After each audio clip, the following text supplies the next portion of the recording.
সকালে কি খাচ্ছ তুমি? দেখো এই গরমে না প্রতিদিন পান্তা ভাতই খেতে ইচ্ছে করে, তাই খাচ্ছি।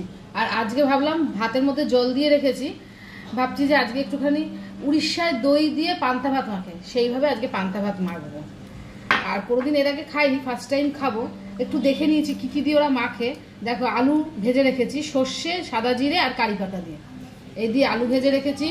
তার সাথে একটা শুকনো লঙ্কা পুড়িয়ে রেখেছি, ঝাল খেতে পারি না বলে একটাই রেখেছি। আর তার সাথে আছে হচ্ছিল পেঁয়াজ কুচি, যেটা নিয়ে নিলাম।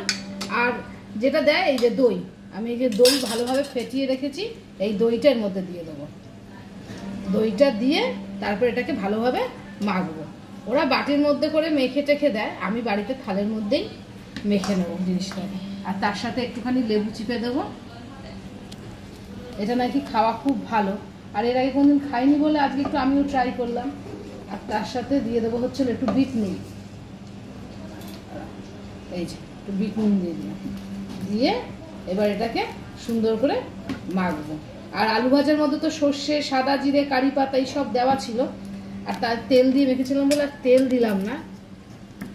সব দিয়ে দেখি মেখে কেমন লাগে। এর আগে কোনোদিন দই দিয়ে ভাত খাইনি, তো দই দিয়ে আর এরকমভাবে কারি পাতা দিয়ে আজকে খাবো। দেখি মাখা তো হয়ে গেছে, এবার খেয়ে দেখি কেমন হয়েছে। গন্ধ কিন্তু খুব ভালো বেরিয়েছে, কারণ কারি পাতা সর্ষে এ তো কম্বিনেশনটা ভীষণ ভালো, এর গন্ধ ভীষণ ভালো বেরোয়। আর দইতে দিলে তো আরও ভালো যায়। এই যে মাখা হয়ে গেছে, এবার আমি এটা খেয়ে দেখি।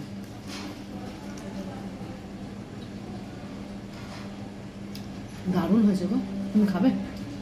রেখে দিও আমার জন্য, পরে খাচ্ছি আমি। সত্যি খুব টেস্ট হয়েছে খেতে, একটু অন্যরকম। আজকে প্রথমবার ট্রাই করলাম, ভালো লাগলো খেতে।